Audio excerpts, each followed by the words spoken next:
മടുത്ത്. ആ മൂർഖനായിട്ട് നല്ലൊരു പണി വേറെ കൊടുക്കണം. കറക്റ്റ്. ഞാനത് പറയാൻ വരികയായിരുന്നു. അധികാര ദുർവിനിയോഗം അതല്ലേ അയാൾ കാണിച്ചത്? അയാളെ വെറും മൂർഖനല്ല, രാജവെമ്പാലയാ, രാജവെമ്പാല. അത് തന്നെ, കിങ് കോബ്ര. ആ ചേട്ടായി, കണ്ട മഞ്ഞവാരികളൊക്കെ എപ്പോഴാ പടം വരച്ചു തുടങ്ങിയ? മഞ്ഞവാരിയോ? ഏതായി ശബ്ദം? ശബ്ദോ? ഈ പ്രാവശ്യത്തിലക്കത്തില് ചേട്ടായി വരച്ച പടം ഉണ്ടെന്ന് എന്റെ ചില ഫ്രണ്ട്സ് ഒക്കെ പറഞ്ഞല്ലോ. ആ ഇനിയിപ്പോ വലിയ ഫേമസ് ആയി കഴിഞ്ഞാൽ നമ്മളെയൊക്കെ ഓർക്കും ഈ ആർട്ടിസ്റ്റ്. നീ ഓവറാക്കണ്ട, ഞാൻ അങ്ങോട്ട് വിളിച്ചോളാം. ശരി ശരി.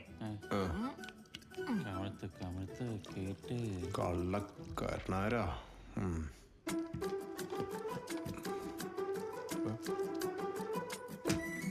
ഇന്റലക്ച്വൽ പ്രോപ്പർട്ടി റൈറ്റ്സ് എന്ന് പറഞ്ഞൊരു സാധനമുണ്ട്. അതെന്താണെന്നറിയോ? അറിയില്ലേ, ഞാൻ പറഞ്ഞുതരാം.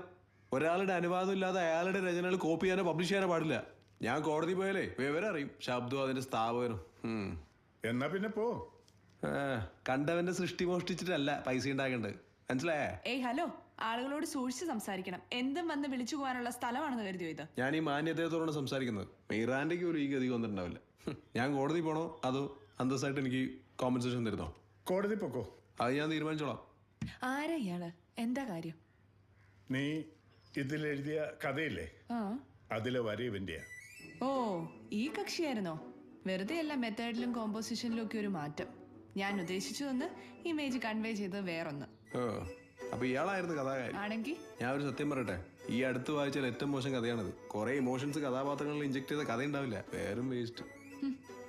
എന്റെ എഴുത്തിനെ കുറിച്ച് പറയാൻ താനാരാ? ഞാനേ ഇത് കാശ് കൊടുത്ത് വാങ്ങിച്ചാ, അപ്പൊ പറയാനുള്ള അവകാശം എനിക്കുണ്ട്. ശരിയാ. ഇതിലും ഭേദം ഈ സ്ഥാപനം അടിച്ചു കിട്ടുന്നതല്ലേ. ഒരു വിവരമില്ലാത്തൊരു പത്രാധിപരും അതിലും വിവരദോഷിയായിട്ടുള്ള ഒരു കഥാകാരി. പേരൊക്കെ കൊള്ളാം, കരുണാകരൻ. പേരിൽ മാത്രം പോരെ ഹേ കരുണ. ഞാനെന്തിനാണ് എന്റെ എനർജി ഇങ്ങനെ വേസ്റ്റ് ചെയ്യുന്നത്? അത് ഒരു ക്രെഡിബിലിറ്റി ഇല്ലാത്ത ആൾക്കാരുടെ അടുത്ത് ഞാൻ പോടും. അല്ല വിരാട്ടെ, കോടതി പോണില്ലേ? എന്റെ വട്ടി പോവും. ഈ വാരികയിൽ എന്റെ സൃഷ്ടി വന്നെന്ന് പറഞ്ഞാലേ എനിക്ക് അതിലും വലിയ നാണക്കേടില്ല. അതിലും വേഗം തൂങ്ങിച്ചാവുന്നതാ. വേറെ ആരും കിട്ടിയില്ലേ ഇതുപോലുള്ള തേർഡ് റേറ്റ് ഷോവനിസ്റ്റുകളെ അല്ലാതെ? അവൻ പറഞ്ഞതിൽ കാര്യമുണ്ടടി. അവൻ ആളും എടുക്കനാ.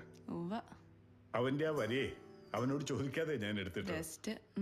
പിന്നെ ഉണ്ടല്ലോ, നിന്റെ ആ എഴുത്തുണ്ടല്ലോ, ഇച്ചിരി ബോറായിരുന്നു. ഓ പിന്നെന്തിനാ എഡിറ്റിംഗിന്നും പ്രൂഫിംഗിന്നും പറഞ്ഞ ഓരോ പേപ്പർ എന്റെ കൈ കൊണ്ട് തരുന്നേ? എല്ലാം കൂടി ഒറ്റയ്ക്ക് അങ്ങ് ചെയ്യാറുന്നല്ലോ. കാശ് കൊടുക്കാതെ ഇതൊക്കെ ചെയ്യാൻ ഒരാൾ വേണ്ടേ എനിക്ക്? ആഹാ, ഇങ്ങനെയാണെങ്കിൽ വേറെ ആളെ അന്വേഷിച്ചു പറഞ്ഞല്ലേടി. അതെ, എനിക്ക് ആ ബാങ്ക് വരെ ഒന്ന് പോണം. ഇന്നെങ്കിലും ആ ലോൺ സാങ്ഷൻ ആക്കോ എന്ന് എനിക്കറിയണം. അപ്പോഴേ ഞാൻ നിക്കണോ അതോ പോണോ? നീ ഇരുന്നും അടുത്ത് കഴിയുമ്പോ എണീറ്റ് പൊക്കോ.